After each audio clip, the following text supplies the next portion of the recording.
9वें अंतर्राष्ट्रीय योग दिवस के अवसर पर बड़ी संख्या में लोग पालिका के रामलीला मैदान में पहुंचे। योग प्रशिक्षक सपना बिष्ट, नरेश व्यास और मीनाक्षी किथोरिया के मार्गदर्शन में सैकड़ों लोगों ने पालिका के रामलीला मैदान में योगाभ्यास किया। इस मौके पर पालिका अध्यक्ष विक्रम सिंह पंवार, ब्लॉक प्रमुख राजेंद्र भंडारी ने योगा को स्वस्थ शरीर के लिए महत्वपूर्ण बताया। कहा कि आज योग रोजगार का जरिया बनता जा रहा है। देशवासियों को हार्दिक बधाई, शुभकामनाएं। योग जीवन में महत्वपूर्ण स्थान रखता है और माननीय प्रधानमंत्री जी ने इस योग को अंतर्राष्ट्रीय योग दिवस के रूप में स्थापित किया। इसके लिए यह हमारा सौभाग्य है। योग जो है जीवन में अधिक जो है सबसे अधिक जो हमारी शारीरिक कमियां हैं, बीमारियां हैं, उनको दूर करने में सहायक है। योग रोजगार का लिए भी एक साधन है। मैं योग दिवस पर अंतिम कहते हुए समस्त नगरवासियों को और आयुष विभाग के उन्होंने कार्यक्रम का आयोजन किया, उनको बधाई देता हूँ। धन्यवाद। हम लोग सभी जानते हैं कि मोदी जी की ये पहल थी, तो उन्होंने 2015 से हमने ये अंतर्राष्ट्रीय योगा दिवस मनाना प्रारंभ किया है।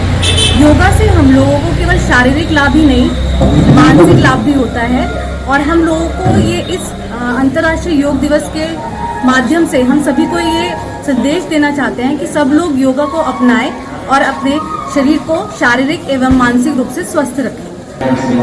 अंतर्राष्ट्रीय योगा दिवस से सबसे महत्वपूर्ण तो संदेश ये है कि भारतवर्ष ने पूरे विश्व में योग के नाम पर अपनी एक अलग पहचान बनाने का काम किया और जिसको जून 2015 से अंतर्राष्ट्रीय स्तर पर मनाने जा रहा है और विश्व के 180 देश आज इस योगा दिवस को मना रहे हैं। निश्चित रूप से योगा जहां हम सब लोगों के शरीर को स्वस्थ रखने का काम कर रहा है, इसके साथ साथ योगा के माध्यम से हमारे जो नौजवान साथी हैं आज रोजगार के भी एक माध्यम हमारे नौजवान साथी के लिए योगा बन रहा है।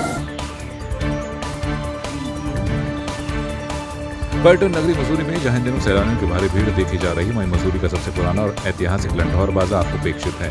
जनप्रतिनिधियों ने बार बार इस बाजार को हेरिटेज बाजार बनाने की बात भी की जाती है, लेकिन धरातल पर कुछ भी नजर नहीं आता। आज भी यहाँ के व्यापारी पलायन को मजबूर हैं और अपनी दुकानें बंद कर माल रोड पर किराए की दुकानों में अपना रोजगार कर रहे हैं। वहीं पूर्व पालिका अध्यक्ष मनमोहन सिंह मल ने कहा कि यह बाजार मात्र राहगीरों को गंतव्य बताने के लिए रह गया है।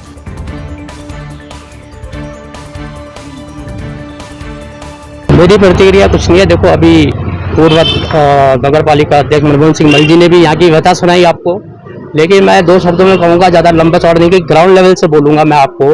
इस लंढौर की स्थिति इसमें इतनी दयनीय है, हमारे हलक से खाना नीचे नहीं जाता क्योंकि ये भूकंप एरिया रेड जोन में आ गया है। आप हेरिटेज मार्केट की बात कर रहे हैं, पहले उसको तो सोच लें कि यहाँ पर खड़ी भी रहेगा या मार्केट नहीं रहेगा।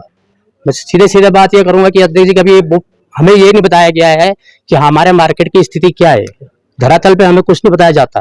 बाकी इनका सीमांत जहाँ कहीं से पार्टी को कुछ खुशी मनानी है तो इनका सीमा वहां से बन जाती है। पिक्चर पैलेस और किताब घर के बीच में लंढौर को क्यों अपेक्षित करते हैं? हम भी तो उन्हीं के साथ की हैं, वही जनता हमारी है, हम भी उनको वोट देते हैं। हमें क्यों दरकिनार कर देते हैं? कभी यहाँ आए हमारे शहर में, लंढौर में देखे ना, यहाँ रखे। 10 साल पहले मसूरी की नगर पालिका को हमने एक प्रपोजल दिया था कि हमने कहा था कि मसूरी के इस पुराने बाजार को हेरिटेज मार्केट की शेड्यूल दी जाए। 19 अक्टूबर को वर्तमान अध्यक्ष ने वहाँ पर एक हेरिटेज मार्केट का बोर्ड लगा दिया और मुझे कहते हुए बड़ा अजीब सा लगता है कि आज 9 महीने बाद हेरिटेज मार्केट का एच की तरफ भी एक कदम नहीं उठाया। हर महीने हम उनके पास जा चुके, करीबन 20 चक्कर हमारे लग चुके, 50 लेटर हम उन्हें लिख चुका, हर बार एक आश्वासन के अलावा कुछ नहीं मिलता। ऐसी भ्रष्ट नगर पालिका लंढौर वालों ने तो कम से कम कभी नहीं देखी, जो सिर्फ आश्वासनों पर रहती है। मुझे तो लगता है कि जैसे नाले खाले कागजों में बन जाते हैं, ऐसे ही कागजों में वो हेरिटेज मार्केट बनना गई हो गई। मुझे तो कहीं कुछ दिखाई नहीं देता। हमने साफ तौर पर उनसे एक सीधे कहा था कि पिक्चर पैलेस से लेकर गुरुद्वारा तक, क्योंकि उसके बाद कैंटोनमेंट का एरिया लग जाता है, आप एक समानाक्षरी बोर्ड लगा दें, बाहर का जो उसका आउटर फसाड है वो एक जैसा हो जाए। इतनी सिंपल सी चीज़ अगर नहीं हो सकती इस शहर में, आप देखिए कि लंढौर की क्या स्थिति है आज की तारीख में। मुझ जैसे व्यापारी को पलायन करना पड़ रहा है वहाँ से। देखिए, जहाँ तक लंढौर बाजार का सवाल है, देखो ये सबसे पुराना बाजार है।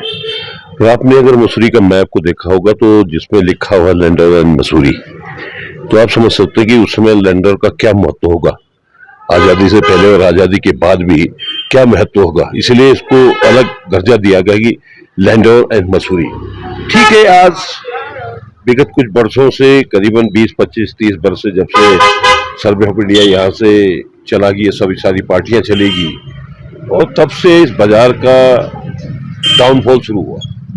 और आज ये जरूर है कि सरकार भी इस ओर कोई विशेष ध्यान नहीं दे रही है। एक तो जितने लंडौर बाजार में पूरे शहर के होलसेलर्स रहा करते थे वो भी बहुत कम हो गए, जिससे कि एक बिजनेस का बहुत बड़ा मुद्दा था कि लंडौर बाजार से ही होलसेल का सामान पूरे शहर को जाता था। आज वो भी व्यवस्था भी धीरे धीरे समाप्त की ओर हो रही। और दूसरा ये है कि कहीं पर भी जब बात होती है सरकार के माध्यम या स्थानीय सरकार और प्रशासन के माध्यम से, उसमें दो चीज़ कहा जाता है। जो सीधा माल लोड, जो 1800 2 किलोमीटर की जो माल लोड बच गई है इस मसूरी की, जो कभी 8-10 किलोमीटर लंबी हुआ करती थी और आज 2 किलोमीटर में सिमट गई है और पूरा प्रशासन का ध्यान सिर्फ 2 किलोमीटर पे है, कहीं आउटर में नहीं है, ना लंडौर का है न किसी और बाजार का है कि मसूरी में शहर का ये भी पार्ट है। नगर पालिका चेयरमैन द्वारा जब पहले इलेक्शन में भी इसे हेरिटेज बनाने की जब बात की गई थी, लगता है ये सिर्फ चुनावी वायदा है जो दोबारा चुनाव हरा, इसलिए उन्होंने दोबारा किया गया है। रही बात लंडौर बाजार की, 50% दुकानें यहाँ बंद रहती हैं। उसका कारण है कि आज तक किसी भी नेता, राजनेता, प्रशासनिक अधिकारी या लोकल, मैं बाजार वालों की भी कमियां कहूँगा, उन्होंने कभी इस चीज़ पे जो गौर नहीं दिया है और यहाँ से निरंतर पलायन कर रहे हैं। साथ ही मैं ये भी कहना चाहूँगा चेयरमैन साहब से कि उन्होंने लंडौर में एक पार्किंग बनाई है, लेकिन इसके रास्ते के बारे में भी कुछ सोचें। बहुत छोटा रास्ता है और सुव्यवस्थित गाड़ियाँ नहीं लग पाती हैं। इसमें एक चौकीदार रखा जाए, सीसी कैमरे लगाए जाए, लाइट की व्यवस्था की जाए ताकि कोई जनमान हानि ना हो। भारतीय जनता पार्टी महिला मोर्चा ने मतदाता सूची में नाम दर्ज कराने वाली युवतियों से संवाद किया और उन्हें सरकार से संचालित की जा रही विभिन्न योजनाओं की जानकारी दी। इस मौके पर मतदाता सूची में अपना नाम दर्ज करवाने वाली युवतियों में खासा जोश देखने को मिला और उन्हें सरकारी योजनाओं के साथ ही अपने मताधिकार का प्रयोग किस प्रकार से किया जाए के बारे में भी विस्तार से जानकारी दी। आज हमारा जो भारतीय जनता पार्टी का जनसंपर्क अभियान है, उसके तहत उसके अंतर्गत हमें ये कहा गया था कि जो 18+ बच्चे हैं जो फर्स्ट टाइम अपना वोट कास्ट करेंगे, पहली बार वोट डालेंगे, ठीक है, तो उनके साथ हमें संवाद करना है। ये जानना चाहते थे हम कि बच्चों के मन में क्या चल रहा है, वो किस प्रकार से किसको अपना वोट देना पसंद करेंगे। तो बच्चों ने खुद बताया कुछ कि किस प्रकार से प्रत्येक समाज में कैसे भारतीय जनता पार्टी की जो योजनाएं हैं उनका जो लाभ है सभी परिवारों को मिल रहा है, चाहे वो हमारी सुकन्या योजना है, चाहे वैष्णवी किट योजना है, या फिर क्या बोलते हैं इंटरप्रीनियर की अगर हम बात करें, अपना स्टार्टअप बिजनेस कैसे शुरू करना है, या फिर होम स्टे है, या वात्सल्य योजना है, ऐसी कई योजनाएं हैं। नंदा गौरा देवी धन योजना है। ऐसी योजनाएं जो बेटी बचाओ बेटी पढ़ाओ में हमारी जो पार्टी है विश्वास रखती है। तो बेटी के जन्म से पूर्व से लेके उसके वृद्ध होने तक बहुत ही सुंदर योजनाएं हैं ताकि महिलाओं का सर्वांगीण विकास हो सके। और जो कन्या भ्रूण हत्या हो रही थी उसे रोकने में भारतीय जनता पार्टी ने बहुत अच्छे प्रयास किए हैं। अब आप देख सकते हैं कि जो लिंग अनुपात, पहले जो रेशो था लड़कों की संख्या ज़्यादा होती थी, लड़कियों की कम, लेकिन आज मैं गर्व के साथ कह सकती हूँ कि लड़कियों की संख्या लड़कों की अपेक्षा अधिक है। तो महिलाओं के विकास में भारतीय जनता पार्टी का बहुत योगदान है पूरे समाज में। ऐसी योजनाओं के बारे में हमने चर्चा की, बच्चों ने ही बीच में से बताया कि किस किस योजना का लाभ ले रहे हैं, जैसे कि आयुष्मान कार्ड योजना का लाभ मिल रहा है लोगों को। आप देख सकते हैं विकास के कई कार्य हो रहे हैं। तो अच्छा लगा इनसे बात करके। भारतीय जनता पार्टी समय समय पर सभी मोर्चों को ऐसे टास्क देती है, हमें ये टास्क दिया, हमें खुशी हुई। इससे न केवल बच्चों की बात हम जान पाए हैं, हम भी समझ पाए हैं कि हमें कितना ज़रूरी है कि जनता के बीच में जाके उनकी समस्याओं को पूछना और उसके समाधान भी यही बताते हैं। और योजनाओं का हम तो लाभ बताते ही हैं, लेकिन इनको गूगल के थ्रू बच्चों को बहुत जानकारी है और वैसे भी बहुत जानकारी है जो ये लाभ ले रहे हैं। सर, मैं आज यहाँ आई हूँ तो मैंने इन सबके साथ संवाद किया। आज बैठ के हम लोगों ने एक छोटी सी गोष्ठी की है। इसमें हम लोगों ने यही डिस्कस किया है कि मतलब हम लोग आने वाले निर्वाचन आयोग में अभी हम लोग अपना जब हम लोग चुनाव होते हैं तो हम लोग अपना वोट देंगे, तो हम लोग ने किस बेस पे वोट देना, ये सब हम लोग आपस में डिस्कस कर रहे थे। तो आजकल जो हमारी जनता है वो यही सब सोच रही है कि हम कांग्रेस को वोट दें या बीजेपी को वोट दें। तो इसी को ध्यान में रखते हुए हमारी ये गोष्ठी आज रखी गई थी आंटी की तरफ से। तो हम लोग आज यही देखना चाह रहे थे कि मतलब हम सब जितने भी युवा हैं, अब हम लोग जैसे हम लोग को वोट देना है, तो हम लोग को सबसे पहले माइंड में क्लियर होना चाहिए कि हम लोग वोट किस बेस पे दे रहे हैं। तो सबसे पहले तो मैं यही कहना चाहूँगी, तो जो हमारी बीजेपी सरकार है, हमारे प्राइम मिनिस्टर मोदी जी, उन्होंने वीमेंस के लिए और हमारी माताओं के लिए, बहनों के लिए, सबके लिए इतनी अच्छी अच्छी योजनाएं बनाई हैं, तो मतलब जो हमने कभी सोचा भी नहीं था वो भी उन्होंने करके दिखाया है। तो मैं यही कहना चाहूँगी कि उन्होंने इतने अच्छे कार्य किए हैं, तो हम उनके कार्यों को नज़रअंदाज तो नहीं कर सकते हैं। और मैं यही कहना चाहूँगी, इन फ्यूचर अभी तक हम लोग इतना आगे बढ़ चुके हैं, हमारा देश इतना आगे बढ़ चुका है हर फील्ड में, तो मैं यही कहना चाहूँगी अगर वो आगे भी सरकार में रहते हैं तो वो कितना और डेवलपमेंट कर सकते हैं। श्रीनगर गढ़वाल में हिंदू युवती और विशेष समुदाय के बीच प्रेम प्रसंग का मामला प्रकाश में आया। बताया जा रहा है कि यहाँ मुस्लिम समुदाय का युवक हिंदू लड़की को भगाने की कोशिश कर रहा था, लेकिन स्थानीय लोगों को पता चलने के बाद युवती को पहले ही पकड़ लिया गया। वहीं घटना के बाद से यहाँ स्थानीय लोगों में आक्रोश देखने को मिला है। का ये आश्वासन है कि उन्होंने कहा था कि उन्होंने लड़की के पिताजी को यहाँ पे बुलाया था, और उनका कहना ये है कि लड़की की तरफ से भी एफआईआर दर्ज नहीं हुई है। तो हम ये कहना चाह रहे हैं, हमने साफ संतुष्ट शब्दों में कोतवाल साहब को ये याद दिलाया कि एक बार यहाँ पे एमएमएस कांड हुआ था, और इन्हीं के जो जाति का था, मुसलमान लड़का था, उस समय यहाँ पे बहुत बड़ा घपला हुआ था, और उसकी पुनरावृत्ति ना हो।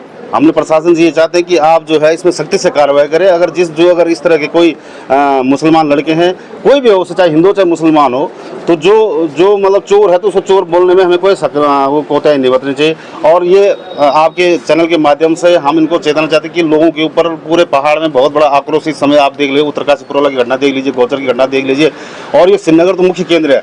अगर यहाँ घपला होगा तो यहाँ बहुत बड़ी नुकसान होगा।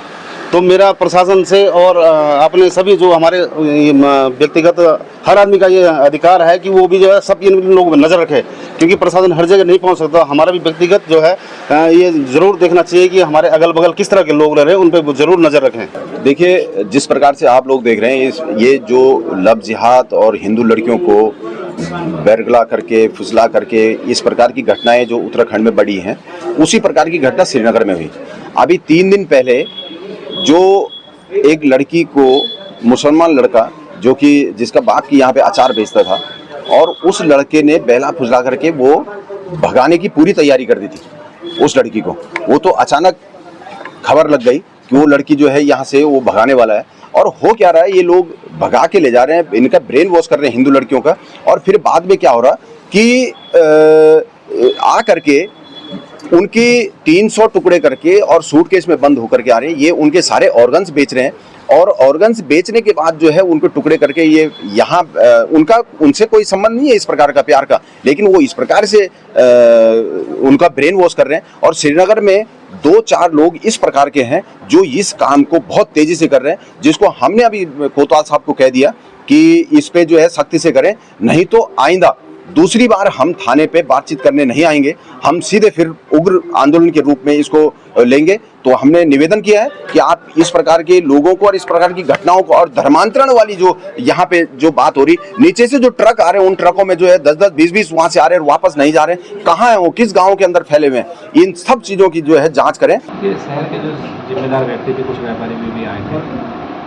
ये जो आजकल घटनाएं घट रही है, तो द्वारा बताया गया कि यदि किसी भी साथ कोई भी घटना घटती है तो उसके संबंध में आपको तुरंत विधिक कार्रवाई हो, इसलिए कड़ी कार्रवाई की मांग के लिए ये थाने पर आए। धनौल्टी तहसील के अंतर्गत जौनपुर ब्लॉक मुख्यालय थत्यूड़ में थाना थत्यूड़ पर MDT के माध्यम से सूचना मिली कि अलमस बैंड के आसपास बाइक एक्सीडेंट हुआ है, जिसमें 2 व्यक्ति घायल हैं। सूचना पर थाना थत्यूड़ से फोर्स घटनास्थल अलमस बैंड मध्य बांसी के पास पहुंची। 2 वाहन स्कूटी और कार के आपस में टक्कर हो गई थी, जिसमें घायल स्कूटी सवार नितिन और सौरभ को सामुदायिक स्वास्थ्य केंद्र थत्यूड़ प्राथमिक उपचार के लिए रवाना किया गया। नैनीताल पुलिस डिजिटल मोड को लगातार बढ़ा रही है। ट्रैफिक के चालान हो या अन्य चालान, ऐप और ई-चालान के माध्यम से नैनीताल पुलिस के डिजिटल पुलिसिंग को लगातार बढ़ावा दिया जा रहा है। आंकड़ों पर नजर डाल तो जनवरी से मई तक 15,000 ई-चालान कर 60 लाख रुपए का बड़ा जुर्माना वसूल किया गया है। इसके अलावा उत्तराखंड पुलिस के ट्रैफिक आई ऐप पर भी बड़ी संख्या में चालान किए गए हैं।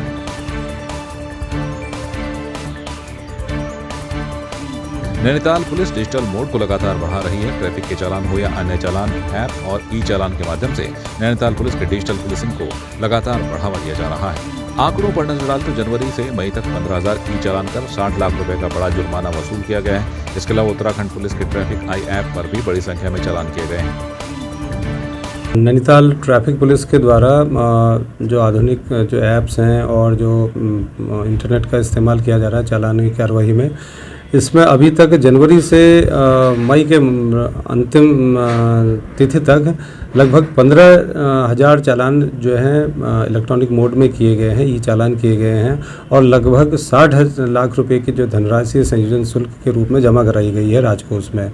इसके अलावा जो उत्तराखंड पुलिस ऐप है उसमें ट्रैफिक आई ऐप है, जिसमें कि कोई भी व्यक्ति चालान कर सकता है, उसके थ्रू भी चालान किए जा रहे हैं। इस ढंग से जो यातायात पुलिस है पूरे प्रदेश में और नैनीताल जनपद में खासकर इलेक्ट्रॉनिक मोड को बढ़ावा दे रही है। चालान करने के लिए लोगों को पैसा जमा करने के लिए प्रोत्साहित किया जा रहा है। हमने अपने जितने भी सीपीयू के चाहे टीमें हों या यातायात पुलिस की टीमें हों, इवन थानों में भी कार्ड स्वैपिंग की मशीनें दी हैं और बैंकों से उनका टाई अप हुआ है।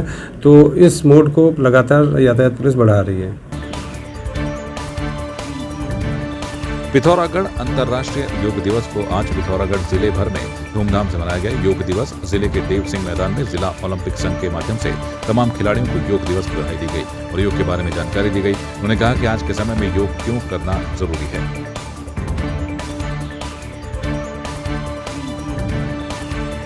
देहरादून के एसएसपी कार्यालय में मुख्यमंत्री पुष्कर सिंह धामी ने सरदार पटेल भवन का लोकार्पण किया। बता दें कि इस इमारत में पुलिस के विभिन्न अंगों के निदेशालय और कार्यालय मौजूद हैं। सभी कार्यालय एक ही छत के नीचे आने से पुलिस प्रशासन को काम करने में सहूलियत मिलेगी। मुख्यमंत्री पुष्कर सिंह धामी और पुलिस महानिदेशक अशोक कुमार ने भी इस इमारत को पुलिस प्रशासन के लिए बेहतर कार्य बताया। पुलिस का ये भवन यहाँ पर लोकार्पित हुआ है।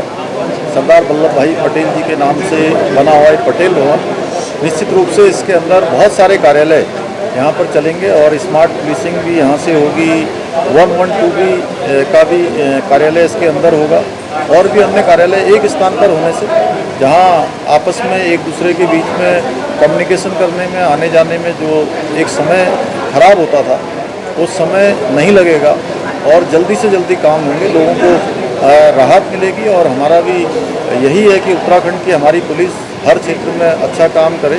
भवन का लोकार्पण किया गया है। ये भवन हमारे लिए बहुत ही उपयोगी है। सबसे पहले शहर के सेंटर में है एकदम, और इसमें रेंज कार्यालय, ट्रैफिक का निदेशालय, ट्रेनिंग का हेडक्वार्टर, एसडीआरएफ का हेडक्वार्टर, फायर सर्विस का हेडक्वार्टर, डायल 112 जो आपात सेवाएं हैं उनका हेडक्वार्टर, ये सब इसमें शामिल रहेगा। हफ्ते में एक दिन मैं भी यहाँ पे आके बैठना शुरू करूँगा, तो ये जो है एक बहुत ही प्रमुख लोकेशन हमारे लिए हो जाएगी। और उत्तराखंड पुलिस का मेरे विचार से सिंगल जो है सबसे बड़ा भवन है, तो ये आज माननीय मुख्यमंत्री के द्वारा लोकार्पित हुआ है। मुख्यमंत्री पुष्कर सिंह धामी ने देहरादून स्थित राजकीय दून मेडिकल कॉलेज चिकित्सालय का औचक निरीक्षण किया। मुख्यमंत्री पुष्कर सिंह धामी ने चिकित्सालय परिसर में फैली गंदगी पर नाराजगी जाहिर करते हुए अधिकारियों को अस्पताल परिसर को स्वच्छ एवं सुंदर बनाने के निर्देश दिए। मुख्यमंत्री ने अस्पताल में आए मरीजों का हालचाल जान, व्यवस्थाओं से संबंधित जानकारियां भी ली। पौड़ी जिले के नादल सिंह पट्टी के टोभ गांव के ग्रामवासियों ने अपने कुल देवता केदार देवता मंदिर का जीर्णोद्धार करवाया, जिसका उद्घाटन उत्तराखंड विधानसभा अध्यक्ष विद्युत खंडूड़ी भूषण ने किया। इस मौके पर विधानसभा अध्यक्ष ने मंदिर में विशेष पूजा अर्चना कर प्रदेशवासियों की सुख समृद्धि और खुशहाली की कामना की। इस दौरान ग्रामवासियों ने विधानसभा अध्यक्ष का फूल मालाओं और ढोल दमाओं के साथ भव्य स्वागत किया। देहरादून के गढ़वाल कमिश्नर कार्यालय में प्रदेश भर में ट्रैफिक व्यवस्था को सुचारू रूप से चलाने के लिए आरटीए की बैठक की गई, जिसमें पूरे प्रदेश से तमाम आरटीओ अधिकारी मौजूद रहे। बैठक में कई नियम लागू किए गए हैं, वहीं कई पर संशोधन किया गया है। देखिए, हमारे जो प्रवर्तन दल हैं जो स्पीड रडार गन से चेकिंग करते थे, उनके द्वारा जब स्पीड रडार गन लगाई जाती है और कोई चालान किया जाता है तो ये सुनिश्चित किया जाता है कि रोड पर स्पीड लिमिट पहले से पूर्व निर्धारित हो, ताकि उससे ज़्यादा स्पीड पर चलने वाले वाहनों के चालान किए जा सकें। अतः ये बहुत ज़रूरी है सड़क सुरक्षा की दृष्टि से जो रोडों का उपयोग कर रहे हैं उनके लिए, और चालानिंग के लिए, इन्फोर्समेंट के लिए भी, कि हर रोड पर स्पीड लिमिट निर्धारित की जा सके।